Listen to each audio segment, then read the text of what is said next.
लेकिन भैया कि छोटी रानी पत्थर बनी गले जो नाई पिघलो कि छोटी रानी पत्थर बनी गले जो नाई पिघलो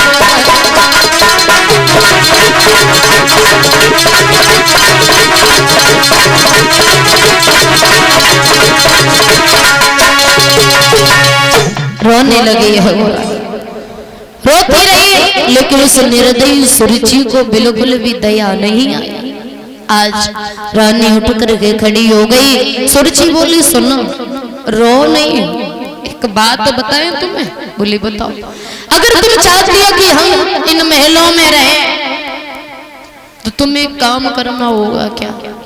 आज से इन महलों में हम रहेंगे, तुम नहीं रहोगी। तुम कहाँ रहोगी? ऊपर छत पे रहोगी, कौवा और चिड़ियों को उड़ाओगी। और सुनो, आज से तुम्हें एक शेर जौ दिए जाएंगे, उन्हें पीसना, उनकी रोटी बनाना और खाना नमक के साथ में, सब्जी के साथ नहीं। और सुनो, कभी भूल करके भी हमारी तरफ और हमारे महाराज की तरफ आंख उठा करके मत देखना। अगर ये तुम्हें मंजूर है तो हम रह सकते हैं, अन्यथा हम चले पिताजी के घर। वो रानी बोली हाँ बहन मंजूर है हम, लेकिन तुम हमें छोड़ करके न जाओ। अब जरा विचार करना माताओं बहनों और भैया लोगों, अगर आजकल की कोई माताएं बहनें होती तो क्या जवाब देती कि सुनो महाराज, पहले तो मर जाए मैं सोते और ऊपर से मर जाइयो तुम, लेकिन हम जो घर छोड़ के कहीं नहीं जाएंगे। लेकिन उस रानी को देखो, लाखों दुखों का सामना करने जा रही है वो रानी। क्यों? सिर्फ एक संतान के पीछे। एक संतान के पीछे माँ बाप पता नहीं क्या से क्या कर जाते हैं।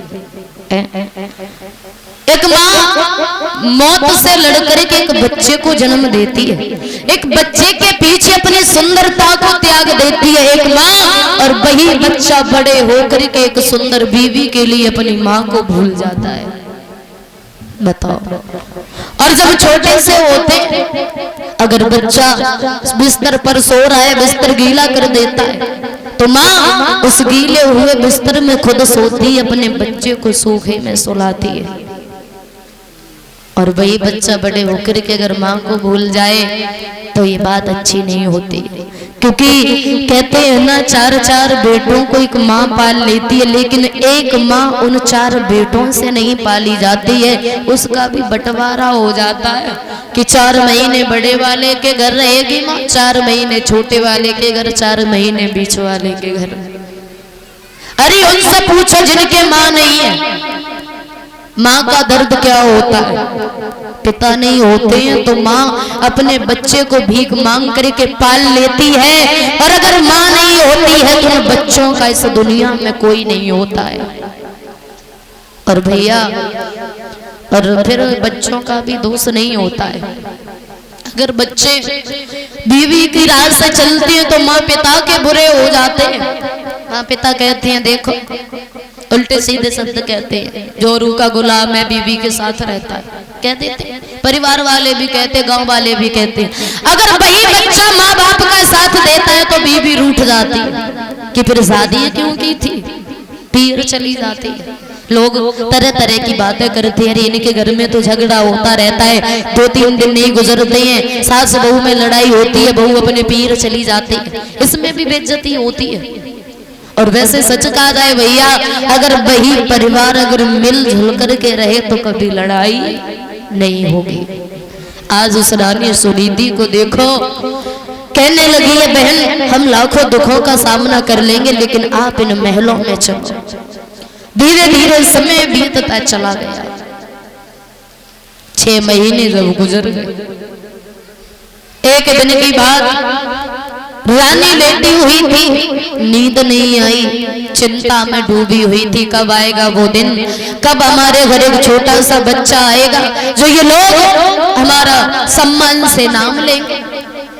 फिर रानी ने मन में विचार किया कि 6 महीने गुजर गए, पति की सूरत को नहीं देखा तो संतान कहां से हो जाएगी। उठ करके चल देती, आधी रात का समय है और रात के समय में रानी चली है कहां, मरने के लिए। और जब मरने के लिए चली, मन में सोचती हुई जा रही, आंखों में आंसू है और कहती है वो दुखी कि क्या खबर थी हमें एक बेटा बिन, जिंदगी धूल में और मिल जाएगी, क्या खबर थी हमें।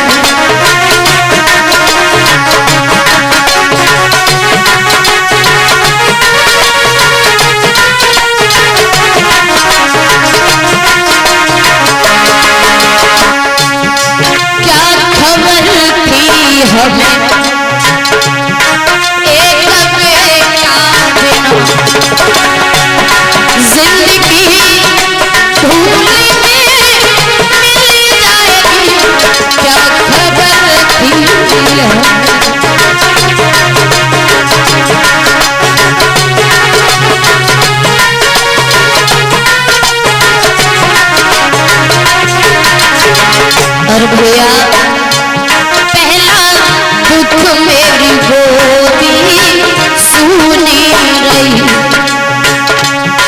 दूसरा दुख पिया की वहाँ छूट गई।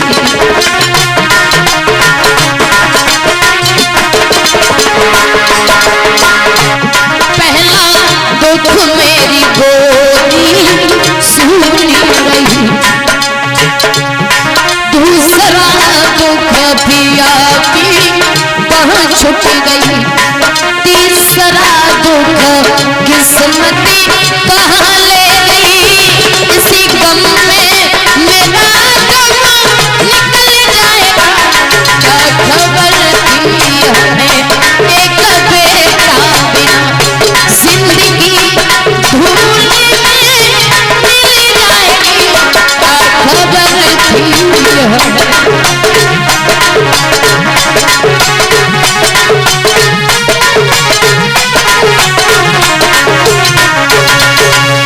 आज रानी रोती हुई जा रही है, जाकर के जंगल में पहुंची और जैसे ही आगे बढ़ी, पानी से भरा हुआ कुआं था और उस कुआं में कूदना चाहा, तब तक देव ऋषि नारद आ गए। ठहर जाओ, क्या कर रही हो? अरे पागल हो क्या, इस जंगल में अकेले, वो भी इतने समय। रानी बोली बाबा नारद वो सवाल हमें तुमसे पूछना चाहिए, तुम कौन हो और तुम्हें एक स्त्री से इस जंगल में यूं बातें करते हुए लज्जा नहीं आती है? बाबा नारद बोले बेटी हमारा नाम देवऋषि नारद है, भगवान का भक्त हूँ और हमारा काम है इधर उधर भ्रमण करता रहता। क्या बात है? रानी सुनीति बोली अगर तुम भगवान के भक्त हो तो खुद पता लगा सकते हो हम इस जंगल में क्या करने आए। आज बाबा नारद बोले पता है बेटी तुम इस जंगल में क्या करने आई हो? देखने में तुम किसी राजा की रानी लगती हो, लेकिन तुम्हारे गर्भ से किसी बच्चे ने जन्म नहीं लिया, इसीलिए तुम इस जंगल में मरने आई हो। लेकिन हाँ जाओ मरो नहीं, हम तुम्हें वचन देते हैं कि तुम्हारे घर में कैसा पुत्र जन्म लेगा, ऐसा पुत्र जन्म लेगा जो ये दुनिया के लोग तुम्हारे बेटे को याद किया करेगा। रानी हंसने लगी और हंसने के बाद फिर रोने लगे। और एक बात कही बाबा नारद 6 महीने गुजर गए, पति की सूरत को नहीं देखा है और तुम कहते हैं संतान होगी, कैसे संतान हो जाएगी? रोने लगी वो दुखिया। बाबा नारद बोले बेटी एक कहावत सुनी होगी तुम, कहते हैं मोर बचन चाहे पड़ जाए फीका, लेकिन संत बचन पत्थर की लिखा, संत की कही हुई बात कभी झूठी नहीं हो सकती। जाओ, और हाँ कुछ दिनों तक अपने घर इंतजार करना। अगर तुम्हारे घर कोई संतान न हो तो न तुम कहीं चली जाओगे, ना ये जंगल कहीं चला जाएगा, ना ये कुआं कहीं चला जाएगा। आना, गिर जाना, रोकने नहीं आऊंगा, लेकिन आज लौट जाओ। तो आज बांध से रानी लौट करके चली आती है, आकर के लेट गई, लेकिन नींद नहीं आई उस रानी, क्योंकि दुख एक ऐसी चीज होती है। धीरे धीरे समय बीतता चला गया। बोले वाक्य बिहारी लाल की। सभी भक्त एक प्यारा सा कीर्तन तालियों के साथ में बोलेंगे।